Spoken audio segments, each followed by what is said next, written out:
第一部分 大家好. 여러분 안녕하세요. 오늘은 2강 듣기 일부분 문제부터 먼저 시작해봅니다. 자, 1번 문제는요. 단문을 듣고 문장이 옳고 그른지를 판단하는 유형인데 우리 1강에서 배웠었죠. 맞으면 V, 틀리면 X를. 그리고 문제사의 간격은 약 10초 정도 주어지고요. 항상 주어진 제시 문장, 이걸 보기라고 합니다. 보기를 먼저 분석한 다음에 그 다음에 듣고 답을 고르시고 처음과 끝에, 특히 처음 부분에 핵심이 나오는 경우가 많으니까 집중하시기 바랍니다. 昨晚大家玩得很开心이라고 했기 때문에 여러분 开心 반드시 파악하셔야 되는데요. 즐겁다, 기쁘다 라는 뜻을 가지고 있는데 정말 긍정적으로 문장이 들리는지 잘 듣고 풀어보세요. 现在开始第一题。一、昨天是王明生日，他请了很多人来他家一起吃饭，大家玩到很晚才离开，每个人都很愉快。昨晚大家玩得很开心。 여러분 잘 듣고 문제 풀어보셨나요? 지금 풀고 있는 문제들 모두 기출문제로 구성되어 있고요. 제가 문제를 재구성하는 과정에 있어서 거의 대부분의 핵심 내용은 모두 담았습니다. 그리고 시험에서 정말 자주 출제되는 유형들이니까 반드시 잘 숙지해 두시기 바랍니다. 昨天是王明生日. 어제는 왕밍의 생일이었습니다. 자, 여기까지 들은 상태에서 느낌 와야 됩니다. 긍정으로 흘러갈까요? 부정으로 흘러갈까요? 그렇죠. 내용의 흐름상 긍정적으로 흘러가는 것이 분명하고요. 他请了很多人来他家一起吃饭. 그는 수많은 사람을 초청해서 그의 집에서 함께 식사를 했습니다. 大家玩到很晚才离开每个人都很愉快. 자, 이 부분에 현관펜 밑줄 쫙 그어주세요. 모두가 아주 늦게까지 놀았고 그제서야 비로소 떠났습니다. 모든 사람들이 아주 유쾌했습니다. 愉快와 유의어, 开心을 제대로 파악하신다면 이 문제 아주 손쉽게 V, 맞다라는 것을 알 수 있습니다. 자, 그래서 昨晚大家玩得很开心에 대한 정답은 V고요. 핵심적인 문장은 항상 앞 그리고 뒤에서 등장하는데 사실 이 부분은 생일이란 단어가 포인트라고 볼 수 있고요. 그리고 뒤에 쐐기를 박는 아주 결정적인 단어, 愉快라는 단어를 파악하신다면 무난히 문제 맞추실 수 있습니다. 한 번씩 따라해보세요. 愉快, 开心. 자, 시험에 100% 출제될 수 있는 중요한 단어들입니다. 1번 정답은 V입니다. 자, 이어서 2번 문제 함께 보시죠. 단문 듣고 문장의 옳고 그름 판단하는 2번 문제 역시 맞으면 V, 틀리면 X인데요. 他们在家具店이라고 해서 家具店, 가구점이라는 핵심 단어를 잘 들으셔야 문제를 맞출 수 있습니다. 과연 가구점인지 아니면 다른 곳인지 잘 듣고 문제 풀어보세요.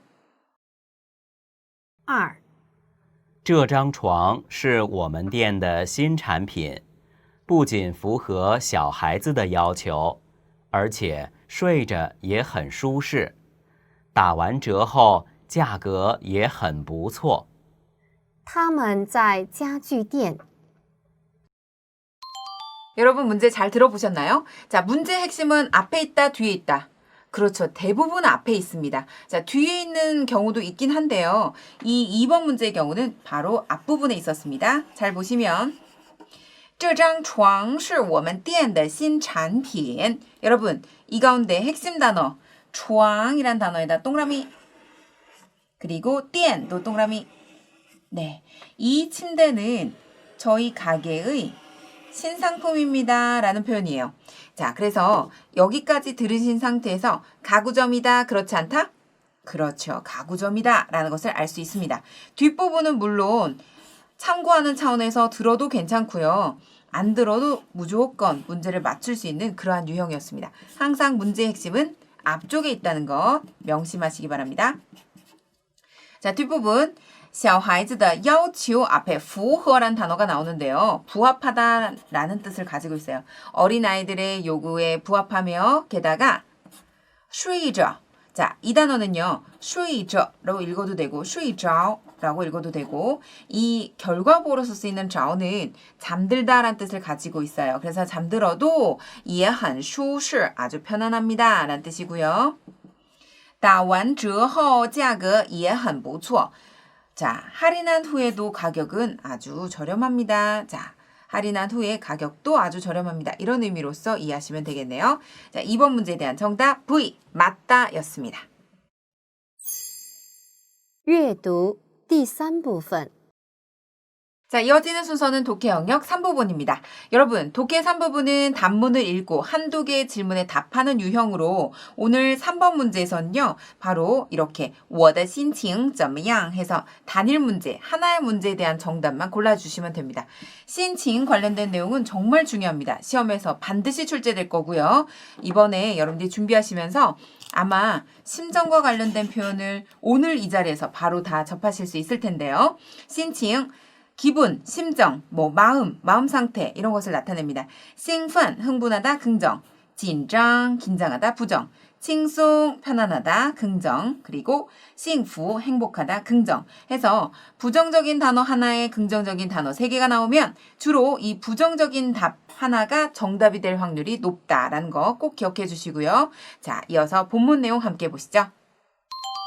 항상 독해 3부분 문제를 풀 때는 문제를 먼저 보시고 그 다음에 문제 속의 핵심 단어 신칭이라는 핵심 단어가 오늘 지문 안에서도 등장하는지 아니면 유사 표현이 나오는지 그리고 긍정의 보기와 부정의 보기가 있었는데요. 자, 본문 내용에서 확인해 봅니다. 演出还有5分钟就要开始了. 공연이 5분 있으면 곧 시작한다. 자, 就要了는 바야흐로 곧 뭐뭐 하려 한다 이런 뜻을 가지고 있죠. 怎么办啊? 어떻게 하면 좋지? 라고 해서 약간의 불안한 심리 상태를 반영하는 표현이고요. 我好担心에서 정말 결정적인 핵심 단어가 나옵니다. 자, 担心이란 단어는 긍정일까요? 부정일까요? 그렇죠. 부정적인 단어죠. 걱정되다, 근심이 되다 라는 부정적인 단어이므로 조금 전에 우리 부정적인 답안 긴장이란 어휘를 떠올릴 수 있어야 됩니다. 마치 플러스 같이 보이는데 이거 마이너스입니다, 여러분. 네. 그다음 我从来没有在这么大的舞台上表演过呢. 나는 여태껏 뭐뭐 해보지 못했어요? 이렇게 큰 무대 위에서 공연해 본 적이 없어요 라고 얘기를 했으니까 부정적인 흐름이 그대로 이어집니다. 자, 따라서 정답은 뭐가 될까요? 그렇죠. B, 긴장이 되겠네요. 따라서 3번 문제 정답은 B입니다. 자, 이어서 4번 문제 함께 보시죠. 它是指 여기서의 지시대명사 它 같은 경우에는 이것은 사물을 뜻합니다. 물건일 수도 있고요. 혹은 추상적인 사물일 수도 있습니다. ABCD 보기를 보니까 笑, 美女, 打扮, 世界 중에서 웃음, 미녀, 치장, 그리고 세계 이렇게 4가지 어휘가 있습니다. 본문 함께 보시죠. 본문 내용에서 笑是一种世界通用的语言. 웃음은 하나의 세계에서 통용되는 언어입니다. 라고 얘기했죠. 자, 이렇게 주어, 시, 목적어 이런 형태 가운데 이 핵심 단어는 주로 주어인 경우가 대부분인데요. 과연 타라는 것, 문제 속에서 지시대명사 타는 웃음이 맞을지 조금만 더 읽어보겠습니다. 如果一个女人出门前忘了打扮, 만약 한 여성이 외출하기 전에 치장하는 것을 잊어버린다면 那么 자, 접속사의 연결 흐름은 이렇게 네모 박스 해주시면 도움이 됩니다.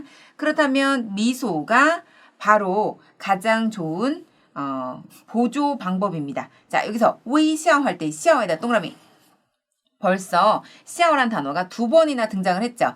由此可见 이로써 뭐뭐임을 알 수 있습니다. 자, 무엇임을 알 수 있냐면 笑有多重要 웃음이 얼마나 중요한지 그리고 자, 핵심 단어 타 밑에 밑줄이 그어져 있죠.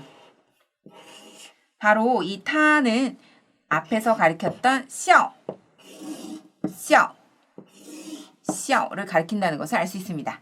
它会使人们变美. 이 미소 혹은 웃음은 사람들로 하여금 아름답게 변하게 합니다. 라는 내용으로 보아 바로 4번 문제에 대한 정답은 笑, A라는 것을 알 수 있습니다. 따라서 4번의 정답은 A, 笑입니다. 书写第一部分 마지막 문제 5번 함께 보시죠.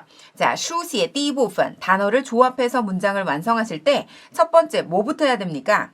그렇죠. 주어, 수어, 목적어 찾기. 두 번째는 수식, 피수식 구조 찾기. 세 번째는요. 어려운 단어에 대해서 넌지시 말씀을 드립니다. 어려운 단어는요. 마지막에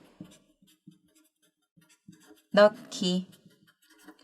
마지막에 넣을 때 문장을 이미 쓴 상태면 넣기 힘들잖아요. 그러니까 화살표로 이렇게 표시를 해놨다가 맨 마지막에 쏙 집어넣는 그런 형태로 문제를 풀어나가시면 됩니다.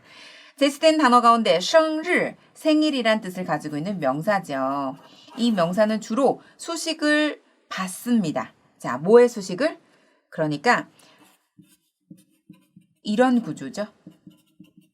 什么的 명사 구조 해서 수식을 주로 받습니다. 자, 다음 千万 부사입니다.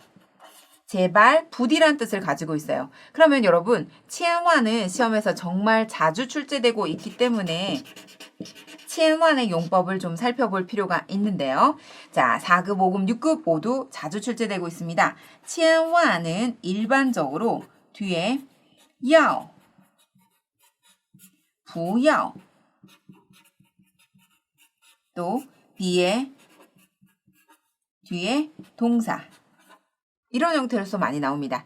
千万要 예를 들면 뭐 记住 꼭 기억해야만 한다 이럴 때 우리가 记住라는 표현 쓰거든요. 참고로 알아두시고 자 본문 내용 한번 보겠습니다.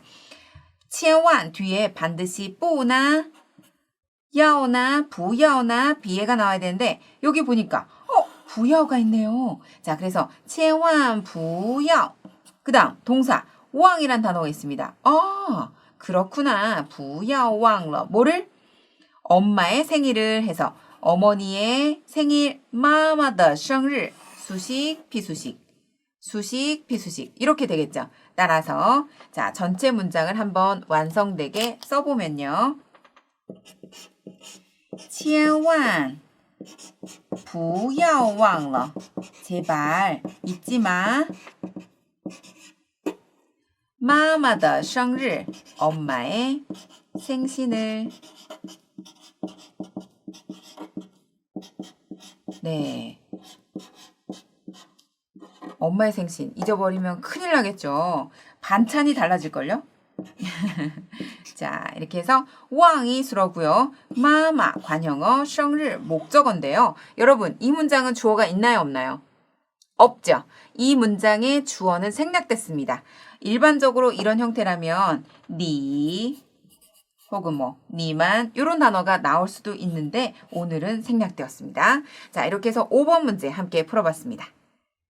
오늘은 듣기 일부분에 해당되는 문제 1번 그리고 2번 문제를 또 독해 영역 3부분에 해당되는 문제 3번, 4번을 쓰기 일부분 정말 자주 출제되는 체험한 형태를 함께 풀어봤습니다. 오늘 풀어본 문제도 꼭 5번씩 큰 소리로 읽어보시고요. 그럼 다음 시간에 만나요. 再见!